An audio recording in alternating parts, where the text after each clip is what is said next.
ارے یہ کیا ہوا؟ یہ کس کے گرنے کی آوازیں ہیں؟ ٹریگا نے حیرت بھرے لہجے میں کہا اور پھر وہ تیزی سے گھوما اور بھاگتا ہوا دروازے سے باہر نکلتا چلا گیا۔ سوازو اسی طرح بستر پر لیٹا ہوا تھا مگر اس کے کان باہر کی طرف لگے ہوئے تھے اور پھر چند لمحوں بعد اسے کسی اور کے گرنے کی آواز سنائی دی اور ایک ہلکی سی کراہ بھی سنائی دی تھی۔ ٹریگا کیا ہوا؟ یہ کن کے گرنے کی آوازیں ہیں؟ سوازو نے بے اختیار وہیں لیٹے لیٹے چیخ کر کہا، لیکن باہر سے کوئی جواب نہ سنائی دیا، البتہ ایک آدمی کے قدموں کی آوازیں ابھریں جو اس کمرے کی طرف بڑھا چلا آ رہا تھا۔ سوازو نے پھرتی سے قریب پڑا ہوا ریوالور اٹھا لیا اور اس کا رخ دروازے کی طرف کر دیا۔ اس کی نظریں دروازے پر جمی ہوئی تھی اور انگلی ٹریگر پر تھی۔ اسی لمحے اسے ایک سایہ سا دروازے پر نظر آیا اور سوازو نے فوراً ہی ٹریگر دبا دیا۔ ایک دھماکہ ہوا اور گولی دروازے کی چوکھٹ میں جا لگی کیونکہ سایہ غائب ہو چکا تھا۔ کون ہے باہر؟ کون ہے؟ خبردار! سوازو نے چیخ کر کہا، لیکن باہر سے کوئی جواب سنائی نہ دیا۔ وہ اسی طرح بستر پر لیٹا ہوا تھا، البتہ اس کی نظریں دروازے پر جمی ہوئی تھی اور انگلی ٹریگر پر تھی۔ اسے بھرپور خطرے کا احساس ہو گیا تھا، لیکن ظاہر ہے وہ ہل جل نہیں سکتا تھا، اسی لیے خاموش پڑا رہا۔ مگر چند لمحوں بعد اچانک اس کی پشت کے اوپر ٹھک کی آواز ابھری اور دوسرے لمحے ریوالور اس کے ہاتھوں سے نکلتا چلا گیا۔ سوازو اچھل کر سیدھا ہوا تو ایک لمحے میں اس نوجوان کی پشت کی طرف موجود کھڑکی میں سے کود کر اندر آ گیا۔ اس کے ہاتھ میں سائلنسر لگا ریوالور موجود تھا اور چہرے پر حماقتیں۔ سوازو اسے دیکھتے ہی سمجھ گیا کہ یہ اس حبشی کا ساتھی پرنس آف ڈمپ یا علی عمران ہے جس کے متعلق مادام نے اسے ہوشیار رہنے کے لیے کہا تھا۔ اسی لیے وہ خاموش پڑا عمران کو دیکھتا رہا جس کے چہرے پر حماقتیں ہی حماقتیں نظر آ رہی تھیں۔ تمہارا ساتھی ٹریگا اور 3 مسلح افراد برآمدے میں لاشوں کی صورت میں پڑے ہوئے ہیں، عمران نے آگے بڑھ کر کہا۔ میں بے بس ہوں، ورنہ تم اس طرح اطمینان سے کھڑے نہ ہوتے۔ کاش میں ٹھیک ہوتا، سوازو نے دانتوں سے ہونٹ کاٹتے ہوئے بنچے بنچے لہجے میں کہا۔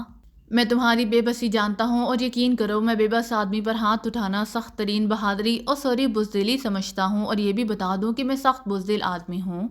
بہرحال میرے یہاں آنے کا مقصد صرف چند معلومات حاصل کرنی ہے، اگر تم بتا دو تو تمہاری مہربانی ہے، عمران نے اسپاٹ لہجے میں کہا۔ میں مر سکتا ہوں، کچھ بتا نہیں سکتا، تمہارا جو جی چاہے کر لو، میرا قیمہ بنا ڈالو، مگر میری زبان بند ہی رہے گی، سوازو نے بڑے مضبوط لہجے میں جواب دیتے ہوئے کہا۔ ارے مجھے حبشیوں کا کالا قیمہ قطعاً پسند نہیں ہے، اس قیمے سے بنے ہوئے کوفتے بھی کالے ہوتے ہیں اور مجھے کوفتے بے پناہ پسند ہونے کے باوجود کالے کوفتے قطعاً پسند نہیں ہیں، عمران نے مسکراتے ہوئے کہا۔ کاش میں ٹھیک ہوتا تو تم اس طرح باتیں کرنے کے قابل نہ ہوتے، سوازو نے بنچے بنچے لہجے میں کہا۔ ہو سکتا ہے تمہاری یہ حسرت بھی پوری ہو جائے، بہرحال میرے پاس زیادہ وقت نہیں ہے، تو مجھے صرف اتنا بتا دو کہ مادام ٹیلر اور ہائی برڈ اس وقت کہاں مل سکتے ہیں، عمران نے کہا۔ مادام ٹیلر اور ہائی برڈ یہ کون لوگ ہیں؟ میں تو انہیں نہیں جانتا، سوازو نے جواب دیا۔ ان دونوں کے ناموں پر اس کی آنکھوں میں پیدا ہونے والی چمک عمران کی نگاہوں سے نہیں چھپ سکی تھی۔ دیکھو مجھے معلوم ہے کہ تم مادام ٹیلر کے محافظ ہو، ہوٹل کلوپترا میں تمہارے ساتھ جو محترمہ تھی وہ مادام ٹیلر ہیں، اور ان کا ساتھی جسے وہ مارٹن کہہ رہی تھی بین الاقوامی مجرم ہائی برڈ ہے، اور مجھے یہ بھی معلوم ہے کہ وہ یہاں کی ایک خفیہ لیبارٹری سے ایک ادھورے فارمولے کی فلم یہاں سے حاصل کر کے مغربی جرمنی جا چکے ہیں۔ وہ جس پرواز سے گئے ہیں وہ ابھی یہاں سے تھوڑی دیر پہلے ہی مغربی جرمنی پہنچی ہوگی، تمہیں وہ یہاں اسی لیے چھوڑ گئے ہیں کہ تم ٹھیک ہو جاؤ تو واپس پہنچ جاؤ، عمران نے تفصیل بتاتے ہوئے کہا۔ تم جو کچھ کہہ رہے ہو مجھے اس سلسلے میں کچھ بھی نہیں معلوم، اور اگر معلوم بھی ہے تو تم مجھ سے نہیں اگلوا سکتے، سوازو نے مضبوط لہجے میں جواب دیتے ہوئے کہا۔ عمران اس کی ٹائپ کو اچھی طرح جانتا تھا کہ ایسے آدمی مر تو سکتے ہیں لیکن اپنی مرضی کے علاوہ کچھ نہیں بتا سکتے، ہر قسم کا تشدد ان کے لیے بیکار ثابت ہوتا ہے، اسی لیے انہیں نفسیاتی طور پر ہی ڈیل کیا جا سکتا ہے۔ سنو سوازو، مجھے معلوم ہے کہ تم جوانہ سے انتقام لینے کے لیے بری طرح تڑپ رہے ہوگے، عمران نے چند لمحوں کے بعد کہا۔ ہاں میری یہ سب سے بڑی حسرت ہے کہ میں ٹھیک ہوتے ہی اس حبشی سے اپنی بے عزتی کا بھرپور انتقام لوں، سوازو نے جواب دیا۔ تمہاری یہ حسرت پوری ہو سکتی ہے، تمہاری دونوں ٹانگوں کی ہڈیاں ٹوٹ چکی ہیں اور ان پر پلستر چڑھا ہوا ہے، ان کو ٹھیک ہونے میں بھی کم از کم 10 روز چاہیے، مگر میرے پاس ایک ایسی دوا ہے جس سے تم آدھے گھنٹے بعد آسانی سے چل پھر سکو گے، اس کے بعد تمہیں مکمل آزادی ہوگی کہ تم جوانہ سے کھلے طور پر لڑ سکو، اگر تم اسے شکست دے سکو تو مجھے بے حد خوشی ہوگی کیونکہ وہ میرے لیے بوجھ بنا ہوا ہے، ہاں 20 بوتلیں شراب کی ضرب پڑ رہی ہے، عمران نے بڑے پرخلوص لہجے میں کہا۔ کیا تم سچ کہہ رہے ہو؟ کیا تمہارے پاس ایسی دوا ہے؟ سوازو نے یقین نہ آنے والے لہجے میں کہا۔ تم تجربہ کر سکتے ہو، کہو تو میں تمہاری ایک ٹانگ ٹھیک کر دوں، عمران نے کہا۔ اگر تم ایسا کر دو تو میں تمہیں سب کچھ سچ بتا دوں گا، سوازو نے جواب دیتے ہوئے کہا۔ پکا وعدہ مردوں والا، عمران نے کہا۔ بالکل پکا، اگر تم سچے ہو تو میں بھی سچ بولوں گا، سوازو نے جواب دیا، اور عمران اس کی آنکھوں کو دیکھ کر یہ سمجھ گیا کہ سوازو واقعی سچ بول رہا ہے۔ ویسے بھی وہ ایسے لوگوں کی نفسیات اچھی طرح سمجھتا تھا کہ انتقام لینے کے چکر میں یہ دشمن کو بھی سینے سے لگا لیتے ہیں۔ اوکے، عمران نے کہا، اور پھر وہ قریب پڑے ہوئے ٹیلی فون کی طرف بڑھتا چلا گیا۔ اس نے ریسیور اٹھایا اور نمبر گھمانے شروع کر دیے۔ یس جوزف اسپیکنگ۔ رابطہ قائم ہوتے ہی دوسری طرف سے جوزف کی آواز سنائی دی۔ عمران بول رہا ہوں، جوانا کہاں ہے؟ عمران نے سنجیدہ لہجے میں کہا۔ او باس، وہ موجود ہے، جوزف نے کہا۔ اچھا ایسا کرو، ایمرجنسی میڈیکل باکس سے سبز رنگ کے 2 انجیکشن نکال کر ایک سرنج سمیت اسے دے دو اور اسے کہو کہ وہ چیزیں یہ لے کر فوراً گلشن کالونی کوٹھی نمبر 105 پر پہنچ جائے۔ زیادہ سے زیادہ 10 منٹ میں، عمران نے اسے ہدایات دیتے ہوئے کہا۔ بہتر باس، دوسری طرف سے جوزف نے جواب دیتے ہوئے کہا، اور عمران نے ریسیور رکھ دیا۔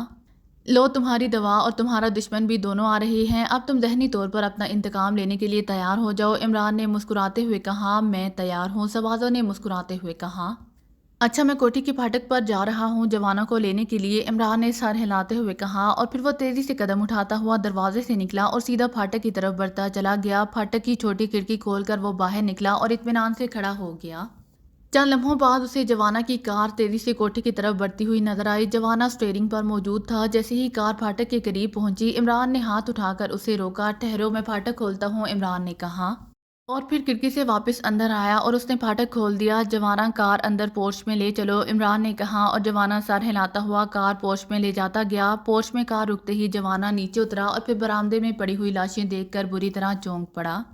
فکر نہ کرو، یہ لاشیں ہیں، تمہارا کچھ نہیں بگاڑ سکتی، البتہ اندر کمرے میں تمہارا دشمن تمہارے انتظار میں موجود ہے، عمران نے مسکراتے ہوئے کہا۔ دشمن؟ جوانا نے چونکتے ہوئے کہا۔ اس کی لہجے میں حیرت تھی۔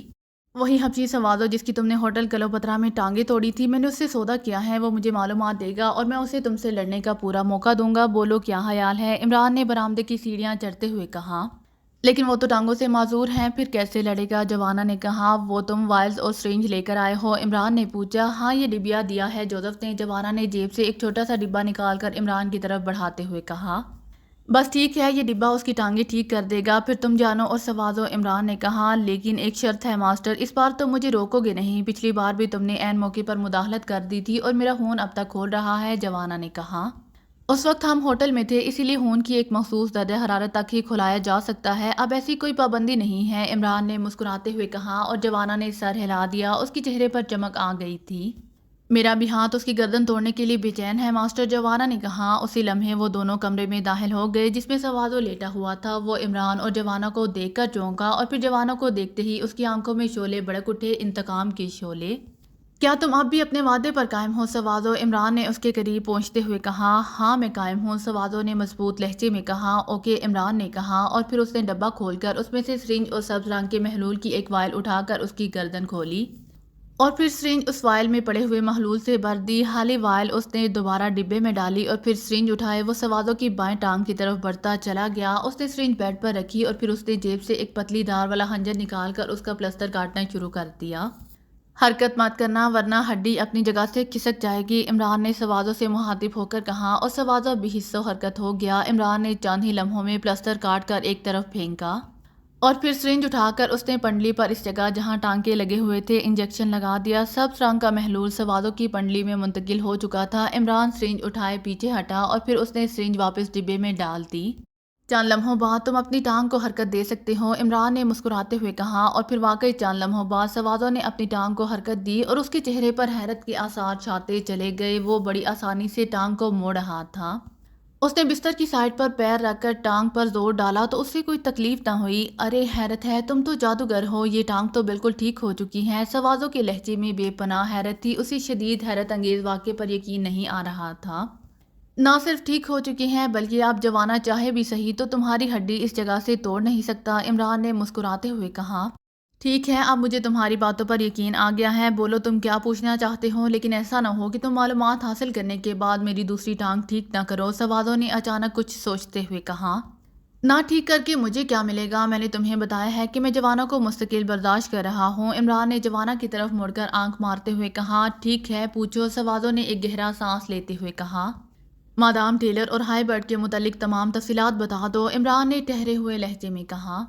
مادام ٹیلر ایکریمیا کے دارالحکومت ناراک کے ساؤتھ ڈویژن میں چینل زون کی پہاڑی کے اوپر بنے ہوئے محل نما مینشن میں رہتی ہے، وہاں وہ بوری عورت کے میک اپ پہ رہتی ہے، ہائی برڈ اس کا ملازم ہے، وہ بے حد ذہین اور چالاک آدمی ہے۔ مشن کی بکنگ مادام کرتی ہیں اور اس کو پایہ تکمیل تک ہائی برڈ کرتا ہے۔ اس وقت مادام ٹیلر اور ہائی برڈ مغربی جرمنی کے ہوٹل تاج میں ٹھہرے ہوئے ہیں۔ وہ موجودہ مشن میں حاصل ہونے والا راز کل 11 بجے ایکریمیا سپر سیکرٹ سروس کے ایجنٹ رافیگر کے حوالے کریں گی اور پھر اپنے مینشن میں واپس چلی جائیں گی، جہاں ہائی برڈ ایک ہفتے کے لیے ان کے مہمان کے طور پر ٹھہرے گا۔ سوادو نے خود ہی تمام تفصیلات بتا دیں۔ وہ اسی لیے بتا رہا تھا کہ اسے معلوم تھا کہ علی عمران اگر مینشن پر پہنچے گا بھی صحیح تو آسانی سے پکڑا جائے گا۔ مادام نے وہاں انتظامات ہی ایسے کیے ہوئے تھے کہ اس کی مرضی کے بغیر مکھی بھی اندر نہیں جا سکتی تھی، اسی لیے اس کے خیال کے مطابق یہ تمام معلومات بے ضرر تھی۔ عمران ان سے کوئی فائدہ نہیں اٹھا سکتا تھا۔ وہ مغربی جرمنی کیوں گئی ہیں، اپنے مینشن میں کیوں نہیں گئیں؟ عمران نے کہا، ویسے تو مجھے معلوم نہ ہوتا، ابھی تھوڑی دیر پہلے ان کا فون آیا تھا، ویسے ہی میں نے ان سے یہ سوال پوچھ لیا تھا۔ انہوں نے بتایا کہ وہ پارٹی سے مزید رقم حاصل کرنا چاہتی ہیں اور ایکریمیا میں سپر سیکرٹ سروس کے ہاتھ لمبے ہیں، اسی لیے انہوں نے مغربی جرمنی میں بیٹھ کر سودا بازی کرنا مناسب سمجھی۔ وہ اس راز کے لیے پہلے بھی $1 کروڑ وصول کر چکی ہیں، اب انہوں نے مزید $50 لاکھ کا سودا کیا ہے اور کل 11 بجے وہ ایجنٹ رافیگر $50 لاکھ کا ڈرافٹ لے کر ان کے پاس پہنچے گا اور ان سے وہ راز حاصل کرے گا۔ پھر مادام اور ہائی برڈ مینشن میں منتقل ہو جائیں گی۔ سوادو نے جواب دیتے ہوئے کہا، تم نے رافیگر کو دیکھا ہے؟ عمران نے پوچھا۔ ہاں میں نے دیکھا ہوا ہے، سوادو نے سر ہلاتے ہوئے جواب دیا۔ اس کا حلیہ تفصیل سے بتاؤ، عمران نے کہا اور سوادو نے تفصیل سے اس کا حلیہ بتا دیا۔ اوکے، اب یہ بتاؤ کہ 11 بجے کا وقت مغربی جرمنی کا ہے یا پاکیشیا کا؟ عمران نے سر ہلاتے ہوئے پوچھا۔ ظاہر ہے مغربی جرمنی کا ہی ہوگا، مادام وہیں سے بول رہی تھی، سوادو نے جواب دیا۔ اوکے، اب مینشن کے متعلق تمام تفصیلات بتا دو، عمران نے طویل سانس لیتے ہوئے کہا۔ مینشن میں مادام نے زبردست سائنسی حفاظتی انتظامات کر رکھے ہیں، مجھے ان تفصیلات کا علم نہیں ہے کیونکہ انہیں مادام ہی آپریٹ کرتی ہیں۔ ویسے انہوں نے وہاں باقاعدہ سیکیورٹی گارڈ رکھے ہوئے ہیں جو مشین گنوں سے مسلح ہوتے ہیں اور 24 گھنٹے پہرا دیتے ہیں۔ چونکہ مینشن ایک اونچی پہاڑی کی چوٹی پر بنا ہوا ہے، اسی لیے نیچے سے پہاڑی پر چڑھنے والا ایک لمحے میں چیک ہو جاتا ہے۔ تم اگر وہاں جانے کے متعلق سوچ رہے ہو تو یہ تمہاری خام خیالی ہے، وہاں کوئی نہیں جا سکتا۔ سوادو نے جواب دیا۔ اوکے، تھینک یو، تم نے واقعی مجھے قیمتی معلومات دی ہیں، اسی لیے میں تمہاری دوسری ٹانگ بھی ٹھیک کر دیتا ہوں، اس کے بعد تم جانو اور جوانا، عمران نے کہا اور اس نے ڈبے میں سے دوسری وائل نکال کر اسے سرنج میں منتقل کر کے اس نے ایک بار پھر ہنجر سے اس کی دائیں ٹانگ کا پلستر کاٹا اور پھر انجیکشن لگا کر وہ پیچھے ہٹ گیا۔ لو بھائی جوانا، تم اپنے ہاتھوں کی کھجلی مٹا لو، لیکن ایک بات کا خیال رہے، مجھے بے حد جلدی ہے، اسی لیے تماشا جلدی ختم ہونا چاہیے، عمران نے ایک طرف ہٹتے ہوئے کہا۔ آپ بے فکر رہیں ماسٹر، جوانا نے سر ہلاتے ہوئے کہا۔ سوادو خاموش پڑا تھا اور پھر اس نے دوسری ٹانگ بھی ہلائی۔ کچھ دیر وہ ہلاتا رہا، اس نے بستر کی سائڈ پر پیر رکھ کر اس کو جھٹکا دیا اور دوسرے لمحے وہ اچھل کر بستر سے نیچے اتر آیا۔ اس کے چہرے پر اپنے ٹھیک ہو جانے کی مسرت کے ساتھ ساتھ جوانا سے انتقام لینے کی ملی جلی جھلکیاں نمایاں تھیں۔ اچھی طرح ٹھیک ہو جاؤ تاکہ تمہیں پھر کوئی حسرت رکھنے کا موقع نہیں ملے گا، جوانا نے مسکراتے ہوئے کہا اور سوادو خاموشی سے کمرے میں دوڑتا رہا۔ وہ بستر پر پڑے پڑے مفلوج سا ہو گیا تھا اور اب بھاگ کر اپنے جسم کو فٹ کرنے میں مصروف تھا، جبکہ عمران اور جوانا دونوں ایک طرف کھڑے ہوئے اسے دلچسپ نظروں سے دیکھ رہے تھے۔ میرا خیال باہر کھلی جگہ پر چلے چلیں تاکہ کوئی رکاوٹ نہ ہو، جوانا نے ادھر ادھر دیکھتے ہوئے کہا۔ کیوں اس کے بھاگنے کا سکوپ بنا رہے ہو؟ جو اٹھک بیٹھک کرنی ہے یہیں کر لو، عمران نے برا سا منہ بناتے ہوئے کہا۔ میں بھاگوں گا؟ یعنی سوادو اپنے دشمن سے ڈر کر بھاگ جائے گا، یہ تم کہہ رہے ہو؟ سوادو نے پلٹ کر انتہائی غصیلے لہجے میں کہا اور دوسرا لمحہ عمران اور جوانا کے لیے حیرت انگیز ثابت ہوا کیونکہ سوادو نے انتہائی پھرتی سے جیب سے نہ صرف ریوالور نکالا بلکہ اس نے پلک جھپکنے میں عمران پر فائر کر دیا اور عمران لاشعوری طور پر تیزی سے ایک طرف ہٹا اور گولی اس کے قریب سے گزری، مگر اسی لمحے جوانا کی چیخ سنائی دی اور وہ لٹو کی طرح گھوم گیا۔ گولی اس کے بازو میں گھستی چلی گئی تھی۔ عمران تیزی سے پیچھے ہٹتے ہی بجلی کی سی تیزی سے چھلانگ لگائی اور سوادو کی دوسری گولی چلانے کی حسرت ہی رہ گئی۔ عمران کی گھومتی ہوئی لات اس کے ہاتھ پر پڑی اور ریوالور اس کے ہاتھ سے نکل کر فضا میں اچھلا اور دوسرے لمحے عمران نے اسے کیچ کر لیا۔ سوادو ہاتھ سے ریوالور نکلتے ہی تیزی سے جھکا اور پھر کمرے کے درمیان میں رکھا ہوا بیڈ اس کے ہاتھوں پر اٹھتا ہوا جوانا اور عمران دونوں سے پوری قوت سے ٹکرایا اور وہ دونوں بیڈ کی اس اچانک ضرب سے فرش پر ڈھیر ہو گئے۔ ہاں ہاں ہاں، اب سوادو اپنا انتقام لے گا، بھرپور انتقام، سوادو نے بڑے وحشیانہ انداز میں کہا لگاتے ہوئے کہا اور اس کے ساتھ ہی اس کے ہاتھ میں چمکتا ہوا خنجر نمودار ہو گیا۔ عمران سے واقعی غلطی ہو گئی تھی کہ اس نے اسے ٹھیک کرنے سے پہلے اس کی تلاشی نہیں لی تھی۔ ابھی سوادو نے خنجر نکالا ہی تھا کہ دوسرا لمحہ اس پر بھاری پڑا اور وہ بیٹ جو عمران اور جوانا پر پھینکا گیا تھا واپس اڑتا ہوا سوادو سے ٹکرایا اور سوادو اس کا دھکا لگنے سے پچھلی دیوار سے جا ٹکرایا، لیکن دیوار سے ٹکراتے ہی اس کے جسم نے کلا بازی کھائی اور بیٹ اس کے جسم سے اور بعد میں دیوار سے ٹکراتا ہوا سائیڈ کی دیوار سے جا ٹکا۔ اب کمرہ خالی تھا۔ ایک کونے میں عمران اور جوانا کھڑے ہوئے تھے جبکہ دوسرے کونے میں سوادو کھڑا ہوا تھا۔ اس کے ہاتھ میں خنجر ابھی تک موجود تھا۔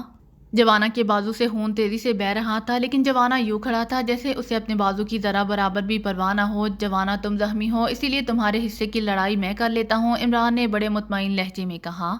نہیں ماسٹر، اس نے دھوکے سے وار کیا ہے اسی لیے اسے سزا بھی میں دوں گا، جوانا نے تلخ لہجے میں کہا، اور دوسرے لمحے اس نے بڑے حقارت بھرے انداز میں ایک طرف تھوک دیا اور پھر قدم بڑھاتا آگے بڑھا چلا آیا۔ اس کا دایاں بازو زخمی تھا اور اب وہ صرف بائیں بازو سے لڑ سکتا تھا۔ تم دونوں کی موت میرے ہاتھوں لکھی ہوئی ہے، اس بات کو نوٹ کر لو، سوادو نے بھی غصے سے چیختے ہوئے کہا، اور پھر اس نے بھی قدم آگے کی طرف بڑھائے۔ خنجر ابھی تک اس کے ہاتھ میں تھا اور اس کا خنجر پکڑنے کا انداز بتا رہا تھا کہ وہ خنجر زنی میں مہارت رکھتا ہے۔ عمران کی آنکھوں میں ہلکی سی تشویش ابھر آئی کیونکہ ایک تو جوانا زخمی تھا اور دوسرا وہ خالی ہاتھ لڑنے کا عادی تھا، مگر جوانا کی آنکھوں میں ابھرنے والی وحشت دیکھ کر وہ خاموش ہو گیا۔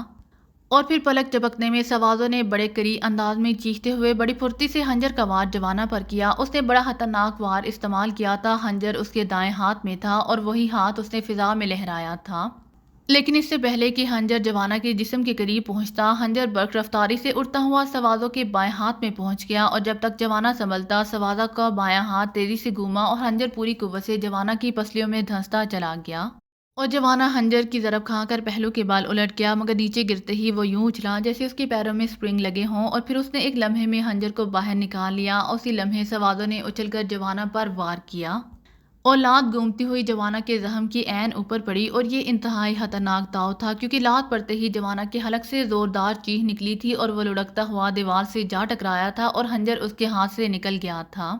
ابھی تو تم مجھ سے زندگی کی بھیک مانگو گے، سوادو نے قہقہا لگاتے ہوئے کہا، اور اس نے اچھل کر نیچے گرتے ہوئے جوانا کے سینے پر دونوں پیر جوڑ کر زوردار ضرب لگانا چاہی، مگر جوانا اب سنبھل گیا تھا، گو اس کی پسلیوں سے خون فوارے کی طرح نکل رہا تھا۔ اگر آپ کو میری ویڈیو پسند آئے تو please like, share and subscribe کرنا مت بھولیے گا۔ جزاک اللہ۔